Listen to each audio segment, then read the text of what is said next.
बहू, कहाँ मर गई? अंदर से आवाज। जिंदा हूँ माँ जी। तो फिर मेरी चाय क्यों अभी तक नहीं आई? कब से पूजा करके बैठी हूँ। ला रही हूँ माँ जी। बहू चाय के साथ भजिया भी ले आई। सास ने कहा, तेल का खिलाकर क्या मारोगी? बहू ने कहा, ठीक है माँ जी, ले जाती हूँ। सास ने कहा, रहने दे, अब बना दिया है तो खा लेती हूँ। सास ने भजिया उठाई और कहा, कितनी गंदी भजिया बनाई है तुमने। बहू, माँ जी मुझे कपड़े धोने हैं, मैं जाती हूँ। बहू दरवाजे के पास छिपकर खड़ी हो गई। सास भजिया पर टूट पड़ी और पूरी भजिया खत्म कर दी। बहू मुस्कुराई और काम पर लग गई। दोपहर के खाने का वक्त हुआ। सास ने फिर आवाज लगाई, कुछ खाने को मिलेगा? बहू ने आवाज नहीं दी। सास फिर चिल्लाई, भूखे मारोगी क्या? बहू आई, सामने खिचड़ी रख दी। सास गुस्से से, ये क्या है? मुझे इसे नहीं खाना है, इसे ले जाओ। बहू ने कहा, आपको डॉक्टर ने दिन में खिचड़ी खाने को कहा है, खाना तो पड़ेगा ही। सास मुंह बनाते हुए, हाँ तू मेरी माँ बन जा। बहू फिर मुस्कुराई और चली गई। आज इनके घर पूजा थी। बहू सुबह 4 बजे से उठ गई। पहले स्नान किया, फिर फूल लाई, माला बनाई, रसोई साफ की, पकवान और भोज बनाया। सुबह के 10 बज गए। अब सास भी उठ चुकी थी। बहू अब पंडित जी के साथ भगवान के वस्त्र तैयार कर रही थी। आज ऑफिस की छुट्टी थी। उनके पति घर पर थे। पूजा शुरू हुई।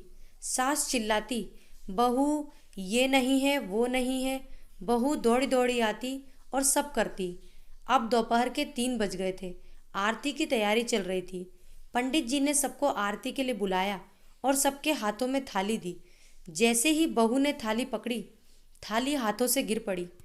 शायद भोज बनाते हुए बहू के हाथों में तेल लगा था, जिसे वो पोंछना भूल गई थी। सारे लोग तरह तरह की बातें करने लगे। कैसी बहू है, कुछ नहीं आता, एक काम भी ठीक से नहीं कर सकती, न जाने कैसी बहू उठा लाए। एक आरती की थाली भी संभाल नहीं सकी। उसके पति भी गुस्सा हो गए, पर सास चुप रही, कुछ नहीं कहा। बस यही बोल के छोड़ दिया, सीख रही है, सब सीख जाएगी धीरे धीरे। अब सबको खाना परोसा जाने लगा। बहू दौड़ दौड़ के खाना देती, फिर पानी लाती। करीब 70-80 लोग हो गए थे। इधर 2 नौकर और बहू अकेली, फिर भी वहाँ सारा काम बहुत ही अच्छे तरीके से करती।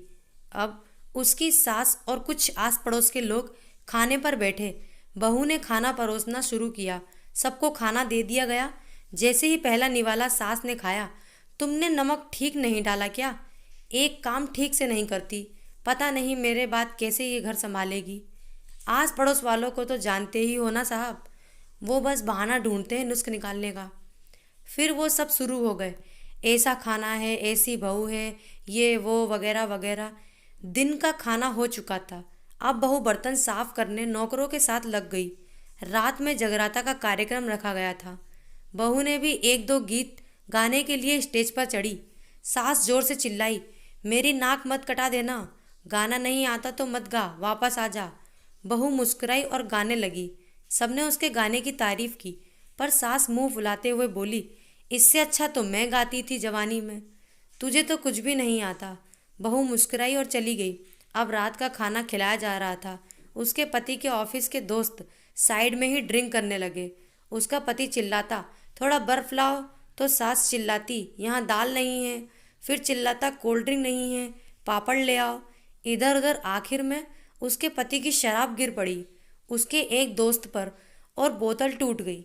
पति गुस्से से 2 झापड़ अपनी पत्नी को लगाते हुए कहता है, जाहिल कहीं की, देख कर नहीं कर सकती, तुझे इतना भी काम नहीं आता।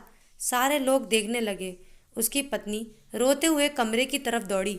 फिर उसके दोस्तों ने कहा, क्या यार, पूरा मूड खराब कर दिया, यहाँ नहीं बुलाया होता, हम कहीं और पार्टी कर लेते।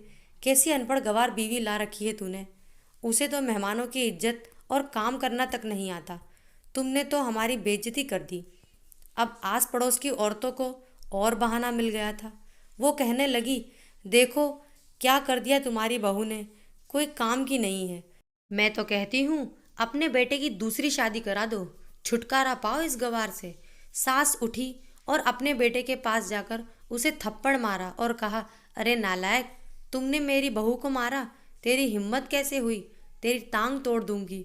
उसने बेटे के दोस्त कुछ कहने ही वाले थे कि उसकी माँ ने घूरते हुए कहा, चुप, बिल्कुल चुप। यहाँ दारू पीने आए हो, जबकि पता है आज पूजा है और तुम्हें पार्टी करनी है। कैसे संस्कार दिए हैं तुम्हारे माता पिता ने। और किसने मेरी बहू को जाहिल बोला, जरा इधर आओ, चप्पल से मारूंगी। अगर मेरी बहू को किसी ने शब्द भी कहा तो अरे पापी, तूने उस लड़की को बस इसलिए मारा कि तेरी शराब टूट गई। पापी, वो बच्ची सुबह 4 बजे से उठी है, घर का सारा काम कर रही है, ना सुबह से नाश्ता किया न दिन का खाना खाया, फिर भी हंसते हुए सबकी बातें सुनते हुए, ताने सुनते हुए घर के काम में लगी रही। तेरे यार दोस्तों को वो अच्छी नहीं लगी। जूते से मारूंगी तेरे दोस्तों को जो कभी उन्होंने ऐसा कहा। उसके यार दोस्त चुपके से खिसक गए। अब सास बहू के कमरे में गई और बहू का हाथ पकड़कर बाहर लाई। सबके सामने कहने लगी, किसने कहा था अपनी बहू को घर से निकाल के दूसरी बहू ले आना, जरा सामने आओ। कोई सामने नहीं आया। फिर सास ने कहा, तुम जानते भी क्या हो इस लड़की के बारे में, ये मेरी माँ भी है, बेटी भी। माँ इसलिए मुझे गलत काम करने पर डांटती है और बेटी इसलिए कभी कभी मेरी दिल की भावनाएं समझ जाती है, मेरी दिन रात सेवा करती है, मेरे 1000 ताने सुनती है पर एक शब्द भी गलत नहीं कहती, ना सामने ना पीठ पीछे। और तुम कहते हो दूसरी बहू ले आओ, याद है ना छुटकी की दादी, अपनी बहू की करतूत। सास ने गुस्से से पड़ोसन की महिला को कहा, अभी पिछले हफ्ते ही तुम्हें मियाँ बीवी भूखे छोड़ घूमने चले गए थे। मेरी इसी बहू ने 7 दिनों तक तुम्हारे घर पर खाना पानी, यहाँ तक कि तुम्हारे पैर दबाने जाती थी, और तुम इसे जाहिल बोलती हो। जाहिल तो तुम सब हो जो कोयले और हीरो में फ़र्क नहीं जानते।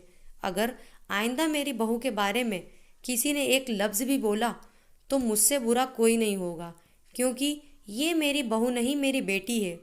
बहू सिसकियाँ लेते हुए फिर कमरे में चली गई।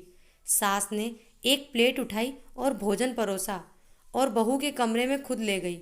सास को भोजन लाता देख तो बहू ने कहा, अरे माँ जी, आप क्या कर रही हो, मैं खुद ले लेती। सास ने प्यार से ताना मारते हुए कहा, डर मत, इसमें जहर नहीं है, मार नहीं डालूंगी तुझे। तुझे नई सास चाहिए होगी, पर मुझे अभी भी तू ही मेरे घर की बहू चाहिए। बहू ने अपनी सास को रोते हुए गले से लगा लिया।